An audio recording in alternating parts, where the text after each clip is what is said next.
Hi everybody, and welcome to the Voices of Experience Digital Media Project. My name is Christopher Leslie, and I'm one of the directors for Inside Out Support Wales, who are bringing you this fantastic new project. We have got together a series of interviews with people that have got lived experience detailing their journey. We hope you find the interviews as inspirational as we found shooting them. Enjoy. Well, my name is Leon Williams. Obviously, I live in South East London, Peckham, but I was born in Birmingham. Came up here from when I was a child, probably about the age of 8.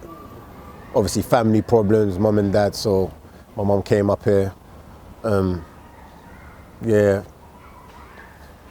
up in there. Growing up in South London, it was okay, but obviously led down the wrong road, went down the wrong road, misbehaving in school, got kicked out of school. From there, started hanging around with the wrong crowd. Didn't really take too much interest into like doing things the right way, going down the right avenue. So I started getting into the life of crime, which led me to going to jail. And from there, I spent the majority of my time in jail. So how long did you actually spend in prison? All in all, Yeah. through my lifetime, around 22 years. Okay, 22 years. And what do you do now? At the moment, right now, well, I've not so long ago come out of prison. I've been out for like a year now. Obviously, like at this precise moment in time, I've started up my own company, me and my friend, called Andre, painting and decorating. So obviously it's a fresh company. It's called Leon & Co. Other than that, I'm doing that at the moment, but it's slowly building up. Like right now, I'm doing work on that at this precise moment in time. But I do a side work for a next company called Premier? Yeah, Premier. And they're a next painting and decorating company, but they work for like site work. So like I do my work in the morning from like 8 to like 4. Then from there I go to my next work from like 5 till midnight. So that's what I'm doing at the moment. And how did you end up in painting and decorating? Well, I'm an artist. As a child, I used to like, I'm good with my hands, but I'm good with drawing and that. I can draw pictures and that. And it's like when I went to prison, I just took on a painting and decorating job on the wing, like just painting cells, and I found out that I'm good at, my hand technique's kind of good at cutting in and that. So from there I took on the course. I done an MVQ level 2 course, which I done the course. I got good, what did I get? Distinction in all of the grades in the course. And the lady was like, "Rah, you got a good, your hand technique's good." So she said I should take it on. I thought, "Rah, let me just take it on." So I just came out, and me and my friend, like, he must have been doing a house for some lady, and he's like, he's not really a good painter and decorator, but I told him I'm good at it. So I went with him, helped him out, and from there I was like, "Right, you know what, we should do something together." And he's like, "Yeah." So we just thought of the name.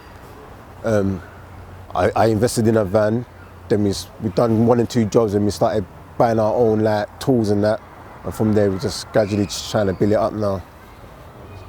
So you say you've been out for a year. Yeah. What obstacles have you faced? And just what obstacles have you faced with just coming out and not getting back into what you're doing? Well, it's not easy.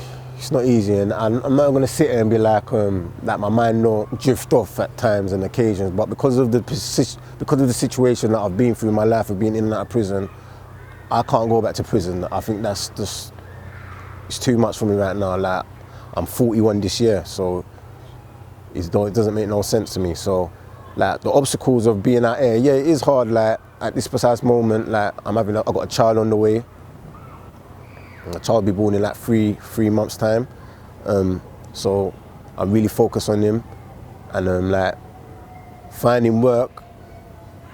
I wouldn't really say it was hard for me to find work, because when I came out, I've got a lot of qualifications, like from bricklaying, plastering, even putting up scaffoldings. I had my CSCS card, so as soon as I came out, within the space of a month, I already found work, working on a site and doing just odd jobs on the site. So since I came out, I've been working. So it's just like, I can't really say I've had it hard, but in a sense, the corona helped me, because because it's lockdown and there's not that much things to do. So because I'm working, I'm just working and saving my money and just going and work. So it's just, my only situation now is just I'm trying to find somewhere to live, because I'm staying at my brother's house at the moment. Yeah. And what So, when did you make that transition? Was it right before you got sentenced, during the sentence? No, it's just, yeah, it's like, a particular time? no, it's like, when I came out, before my last sentence, I came out, I got 14 years, and I came out and I thought, let me go find work. And I started working, I've done a PTS course, started working on a train, working on the tracks for a company called Durham Rail, doing that for 6 months. And I thought, all right, cool, let me do that. Sorry.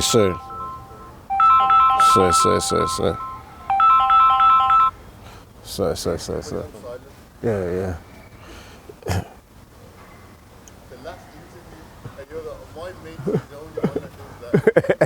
So, cool. Yeah.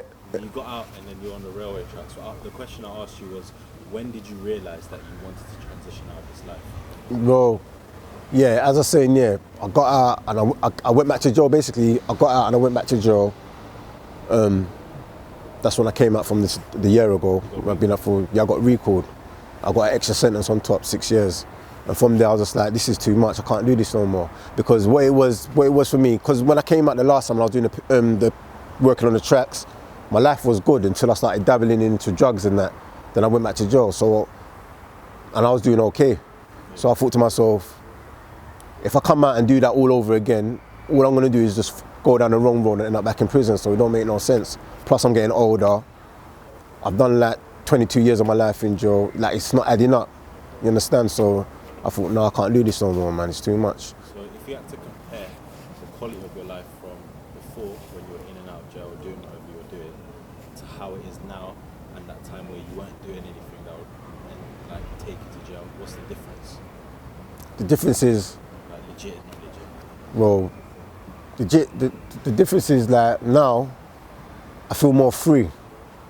I don't have to depend on people in the sense like I have to phone people to do things or get things done. Now I speak to people, that's it. We just communicate as friends, that's it. I don't need to meet you and go do nothing. I don't smoke drugs no more. I ain't smoked drugs over 10 years, like weed.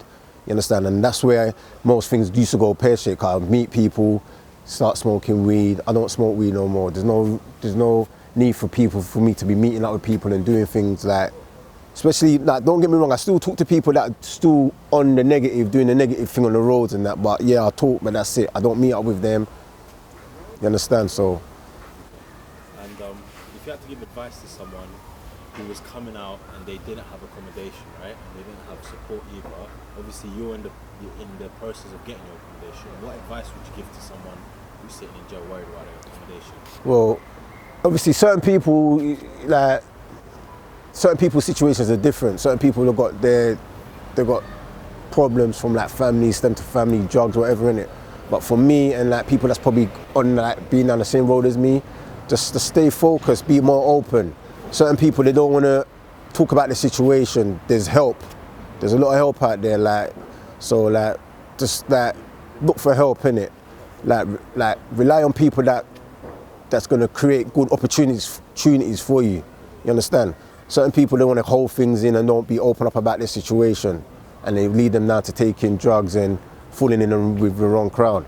But if you believe in yourself and you believe in what you want to do and you believe in what you stand for, just keep focused. It's not going to be easy. It's never easy for someone that's in and out of prison, that probably on drugs, that's come off of drugs.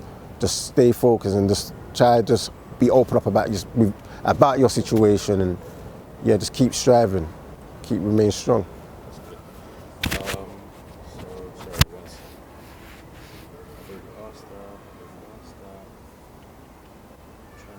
Support. Did you have support when you came out? Yeah.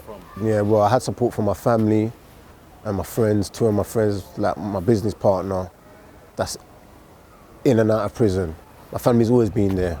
For my mother, my girl, she's been there giving me good advice. Even though we do go through our ups and downs, but she's always there helping me out. So, unfortunately for me, coming out of prison, like, I had support, and that's what helped me the most. But it's not from them alone, through like, not probation, but like people I've met on my journeys in prison, and the courses that I've done in prison. I still keep in contact with certain people. Yeah, positive people. So, yeah, that's right. Yeah. And last question: proud of yourself? Yeah, I'm proud of myself. Yeah? Yeah, I'm proud of even though my journey in life has been crazy, I'm very happy with where I'm at right now in my life, and I can see it getting better. So yeah, I'm very happy with myself.